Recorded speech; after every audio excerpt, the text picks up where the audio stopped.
Bonjour à toi, cher aventurier des internets, et bienvenue sur Cogite. Ici Guillaume pour une saison 2 sur Cogite. Et évidemment, pour commencer, on va commencer avec une petite présentation littéraire. On va commencer avec un livre exceptionnel, un livre mythique, qui est celui-ci. En plus, il est plutôt très beau. Voilà, si je mets bien la lumière, il est plutôt très beau, hein. C'est Neuromancien de William Gibson. Alors, Neuromancien, il a quand même une petite particularité, parce que j'ai dit qu'il était mythique, et qu'est-ce qui est particulier chez Neuromancien? Et bah, déjà, il est publié en 1984. Alors, la date comme ça ne paraît pas si important, et pourtant, c'est là qu'est tout le sel, c'est là qu'est toute l'importance de ce livre, parce que 1984, écriture de Neuromancien par William Gibson, et surtout donc création d'un mouvement, parce que Neuromancien est officiellement le premier livre de cyberpunk. Alors le cyberpunk, qu'est-ce que c'est? J'en ai déjà parlé dans une chronique sur Cyberpunk 2077, lors de la première saison de Cogite. C'est un style de science-fiction. Globalement, c'est de la hard SF, c'est de la dystopie, tout est sombre, tout est terrible, nous sommes dans un futur relativement proche où la technologie s'est extrêmement développée. Principalement la cybernétique et l'informatique, les gens peuvent rentrer dans des mondes virtuels, c'est magnifique, mais on se rappelle, c'est dystopique. Et il faut bien se dire que dans ce monde dystopique, dans le cyberpunk en général, on va trouver toujours le même personnage principal, qui globalement va être un rocker alcoolique, enfin style rocker, alcoolisme, drogue, et mélange avec un hacker de talent. Il va pouvoir rentrer dans les systèmes et idéalement, il va aussi être un féru adepte des armes à feu. Mais alors moi, qu'est-ce que je trouve particulièrement beau, qu'est-ce que je trouve particulièrement intéressant, quel est le charme qu'a le cyberpunk pour moi? Eh bien, la réponse est un peu sur cette couverture, hein. C'est une réédition récente. C'est le rétrofuturisme tout simplement. Donc on voit, hein, c'est le futur, la technologie s'est développée, mais bon, aujourd'hui, là, on chercherait un peu de sobriété. Là, on met des loupiottes un peu dans tous les sens. On a du câble qui part de son casque. Bon, la petite clope, hein, que normalement, maintenant, on mettrait plus en avant quand on est au top. Mais voilà, c'est ça. C'est le rétro-futurisme. C'est le futur imaginé il y a 30 ans. Voilà. Et si jamais vous avez vu Matrix, Johnny Mnemonic ou encore Ghost in a Shell, vous voyez tout à fait à quel style je fais référence quand je parle de rétro-futurisme dystopique à la cyberpunk, ou ici à la neuromancien. Mais tout d'abord, parlons un peu de notre personnage principal, de notre prophète du cyberpunk, j'ai nommé William Gibson. Donc on voit, hop, c'est un tout petit ici, mais parlons de William Gibson. William, eh bien, il est américain. Voilà, c'est pas une nouveauté, on a beaucoup d'Américains, surtout dans ce type de style. William Gibson, c'est un Américain qui est né en 1948. Donc 48, on inverse 84, écriture du livre, donc la naissance du livre, la naissance de notre auteur, on peut s'en souvenir facilement, c'est comme ça que je m'en souviens. Donc William Gibson, américain, né en 48 aux États-Unis, en Caroline du Sud. Et est-ce que William a eu une enfance heureuse? Non, a priori pas du tout, et c'est bien pour ça que j'ai posé la question. Parce que à l'âge de 6 ans, le père de William meurt. Et alors, que se passe-t-il au décès de son père à l'âge de 6 ans? Déjà, sa mère est triste, sa mère décide de rentrer chez ses parents à elle, et donc elle rejoint la Virginie. Et là on peut se dire, bon voilà, sa mère, ses grands-parents, William va être heureux malgré le décès de son père. Eh bien non, pas du tout, parce que sa mère décide qu'elle ne veut pas s'en occuper du tout. Et quand je veux dire pas s'en occuper du tout, je pense au fait qu'elle envoie à l'autre bout du pays. Alors, autre bout du pays, ce n'est pas une figure de style. C'est-à-dire qu'elle, elle reste en Virginie, et elle envoie son fils en Arizona. Ou alors Virginie, Arizona. Donc a priori, elle est par là, sur la carte, elle serait par ici, et elle envoie son fils de l'autre côté, du continent par là. Voilà. Donc voilà ce qui se passe, il est envoyé au loin, et il est traumatisé. Voilà, tout simplement traumatisé, extrêmement triste, et qu'est-ce qu'il va faire? Il va se réfugier dans la lecture. Et grâce à la lecture, William va mieux, et c'est donc plutôt bon signe, sauf que, à l'âge de 18 ans, sa mère va suivre l'exemple de son père et décéder. Ce qui fait qu'à l'âge de 18 ans, William va arrêter ses études, être de nouveau traumatisé, et il va se la jouer American Pickers, chasseur de trésors, je sais pas si vous voyez l'émission, il fait le tour globalement des campagnes pour acheter des petits objets abandonnés dans les granges, trouver des trucs anciens, les revendre, se faire un peu d'argent, survivre, tout ça. Voilà, c'est un peu le quotidien de William à l'âge de 18 ans. Et William, il y arrive bien. Il arrive à s'en sortir. Sauf que, rebondissement, on rappelle, 6 ans, décès de son père, 18 ans, décès de sa mère, à chaque fois il arrive à se remettre, à chaque fois il retombe.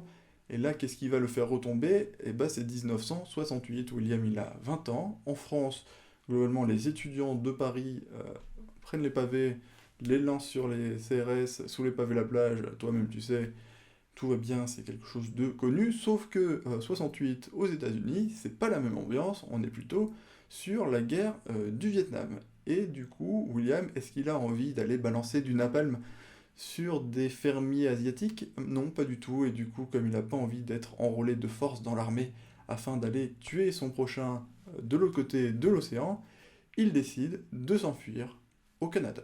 72, qu'est-ce qu'il fait? Il arrive finalement, 4 ans plus tard, à s'installer à Vancouver.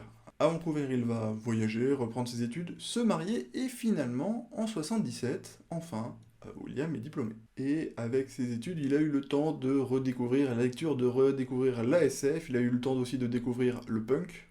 Alors William décide de devenir écrivain, et quand on a le mix SF, punk, écrivain, et qu'on peut même rajouter un petit bonus sur personne désabusée ayant vécu énormément de choses et détestant les conséquences du capitalisme et de la guerre, devenir le fondateur du cyberpunk, et bah c'est plutôt bien parti. Il va commencer à parler de monde virtuel, il va commencer à parler de hacking, de cybernétique, il va aussi parler de bidonville futuriste, finalement, ce qui est une bonne base, un bon terreau pour le cyberpunk, et finalement, 1984, son premier roman, qui décroche un grand succès, qui l'amène aujourd'hui à sa republication, Neuromancien.